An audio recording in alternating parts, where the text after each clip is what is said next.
Eccoci qua. Allora, dovremmo avere il collegamento, quindi lo voglio salutare. Fulvio Dal Zio della segreteria dello SPCGIL, ben arrivato. Sì, salve, buongiorno a Eccoci tutti. qua. Mi spiace Allora, non essere presente in studio, ma non cause c'è forza problema, maggiori. validamente sostituito e supportato dalla Assolutamente, bravissima assolutamente. Beatrice. E Allora, credo che ti farebbe piacere continuare con lei.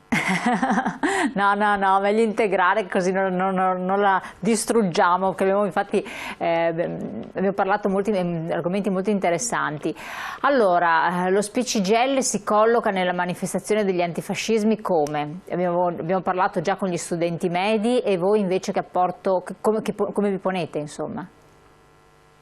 Ma noi ci poniamo in maniera convinta, è nel nostro statuto, nel nostro DNA, quello di essere antifascisti come organizzazione, ma anche come persone, come individui, insomma, quindi è una cosa nota.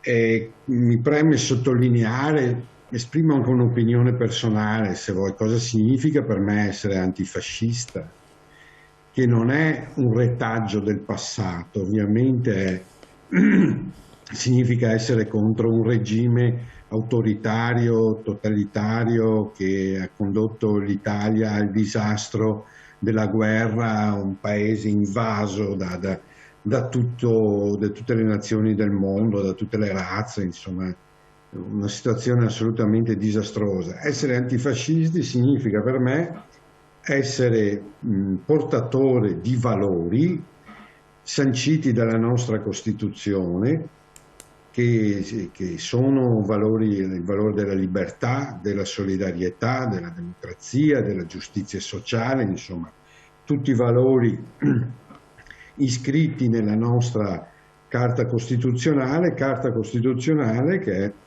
frutto della lotta di liberazione del 25 aprile, insomma, quindi richiamarsi alla Costituzione non ci si può che definire antifascisti e riconoscere il valore del 25 aprile. Fintanto che non ci sarà questo passaggio, io dubito che nel nostro paese, come dire, si possa arrivare a una tranquilla, a una dialettica normale, insomma, perché l'Italia, probabilmente anche per ovvie ragioni, che non sto qui ad approfondire, noi non abbiamo fatto come nazione i conti fino in fondo con cosa ha significato il fascismo. Il fascismo non è stato solo le leggi razziali, le deportazioni dai ghetti, nei campi di sterminio delle popolazioni di religione ebraica. È penetrato nel profondo in tutte le pieghe. Rocco Alfredo, insomma, che è famoso per il codice Rocco, insomma, ma è stato l'architetto delle istituzioni fasciste, insomma. E il fascismo in Italia, non avendo mai fatto i conti sul piano storico e valoriale fino in fondo, fino a qualche anno fa era un elemento carsico, no? Che non emergeva, c'è sempre stato, ma non era mai emerso. Poi le cose, la storia cambia, i partiti si evolvono in bene o in male, non stiamo qui a giudicare e sono emerse, ripeto, certe pulsioni, certe prese di posizioni che nel profondo della nostra società, proprio perché non abbiamo mai fatto i conti fino in fondo con cosa ha significato e cosa ha comportato il fascismo nel nostro paese, sono riemerse. Teniamo conto che il fascismo nasce in Italia e siamo noi che lo esportiamo. Lo esportiamo in Germania, Hitler era infatuato, si può dire, di Mussolini nei primi tempi. Il Interrompo di franchismo, nuovo perché, i come sempre. colonnelli greci, insomma, quindi, insomma, e noi, ripeto, con quella storia non abbiamo fatto i conti fino in fondo, che è penetrata nel profondo, in tutte le pieghe degli aspetti sociali e culturali del nostro paese. Però, e metto sempre a fare l'avvocato del diavolo un po' per provocarvi, è un fatto storico.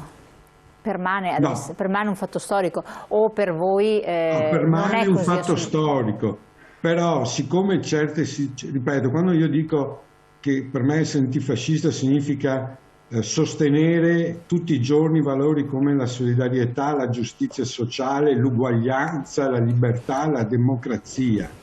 Eh, cioè, quando chiaro che questi valori poi vanno, come dire, non dico adeguati, ma vanno rinnovati rispetto anche alle nuove situazioni, penso al fenomeno dell'immigrazione, eccetera. Ma noi episodi di violenza, di squadrismo, cioè, anche i giornalisti sono stati oggetto di pesanti attacchi, violenti. Penso alla redazione dell'Espresso, di Repubblica, cioè anche quando assistiamo alle manifestazioni di questi giorni, quando in alcune situazioni si usano violenze anche contro i giornalisti, contro i lavoratori della comunicazione, sono segnali che indubbiamente io penso non siamo in una condizione per arrivare agli anni bui del ventennio, però sono situazioni allarmanti su cui non bisogna assolutamente, che non vanno assolutamente sottovalutati. Guardate che l'assalto alla CGIL, la distruzione, è un fatto in sé preoccupante. A me quello che ha colpito di più, oltre al fatto che Piazza del Popolo era piena e tutta una serie di cose, è il fatto che Fiore e Castellino erano, non so se sono entrati, lo stabilirà la magistratura, ma erano così alla luce del sole, quasi come fossero sicuri di godere di una sorta di impunità. E siccome nella storia di questo paese, quando si assaltano le sedi sindacali, non solo quello della CGIL, perché quello è stato quello più eclatante, perché la CGIL nazionale ha il valore simbolico, ma tutte le nostre, molte sedi, anche di CISL e UIL, sono state oggetto di attenzioni particolari, di atti vandalici, di attacchi squadristici, la cosa non va assolutamente sottovalutata, può sempre ritornare, quindi Ecco, ma quindi è meglio, penso che abbiate meglio anche, stare. certo, penso che abbiate anche analizzato a fondo questi gesti, questi atti, simboli che cioè simbolo che poi rappresenta il sindacato. Che cosa secondo voi sta dietro, e quindi perché un'ostilità, un accanimento proprio nei confronti delle sedi delle parti sociali? Ma sai, a me non piace fare dietrologia o quello che si definisce il complottismo, ecco, non mi appartiene, insomma, e, e sto attento. E certo che da una parte internet, i social, che sono uno strumento straordinario perché ti permette di essere collegato col mondo, però dall'altra parte ha disintermediato tutti i rapporti, per cui anche uno su internet o sui social scrive quello che vuole, viene messo in discussione l'autorità, la valenza degli studi scientifici, e ne vediamo di tutti i colori. Quindi c'è questo aspetto. Dall'altro io credo che nella storia, ed è un tratto distintivo della storia d'Italia, almeno dell'Unità d'Italia, quando si attacca violentemente il mondo del lavoro, questo poi è propedeutico a situazioni ben più pesanti. Ripeto, io non voglio ritornare, non penso che ritorneremo a quelle situazioni, però non vanno nemmeno sottovalutate, Chiaro. assolutamente. E quindi occhi, orecchie ben dritte. Noi adesso riprenderemo ad andare nelle scuole assieme all'ANPI, insieme alla rete degli studenti, per appunto ragionare su un tratto particolare della storia d'Italia, insomma, perché il ventennio fascista inizia con l'assalto, con la distruzione delle camere del lavoro, con l'assassinio da parte di molti capilega, non c'è solo quello di Matteotti o dei fratelli Rosselli e di Gobetti o di Amendola che muore in conseguenza di violenze subite. Ci sono anche moltissimi capilega, contadini bianchi e rossi, usiamo questa determinazione, che sono stati assassinati dalle bande fasciste.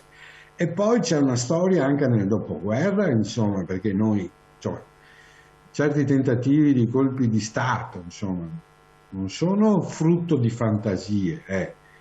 Poi ci sono interpretazioni storiche, ma insomma, la storia dei servizi segreti deviati in questo paese c'è. La strategia della tensione c'è stata ed è stata usata per, come dire, colpire, cercare di intimidire il movimento dei lavoratori che in quegli anni aveva gran forza, così come il terrorismo rosso era sempre quello di, come dire, di rompere, insomma, quel legame che c'era tra il mondo del lavoro e il sindacato. Il sindacato è sempre stato, nella storia anche del dopoguerra, ma anche prima, una barriera contro le avventure totalitarie. Noi siamo sempre stati a difesa delle istituzioni democratiche. I lavoratori nel 43-44 sono stati gli unici in Europa che hanno scioperato e hanno pagato prezzi, perché tanti sono stati deportati e non hanno fatto più ritorno.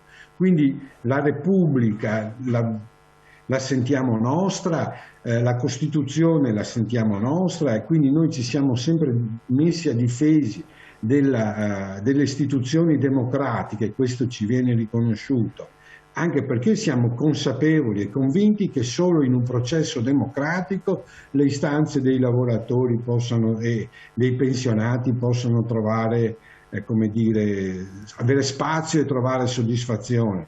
In un regime totalitario assolutamente no, non è così, basta le storie che parlano. Torniamo su questi discorsi, poi ci allacciamo anche all'importanza dei giovani, la vostra relazione che c'è tra generazioni e quindi l'apporto che viene dato, facendo interagire anche la studentessa che è qui con noi e naturalmente anche lei, segretario. Andiamo in pubblicità, pochi secondi.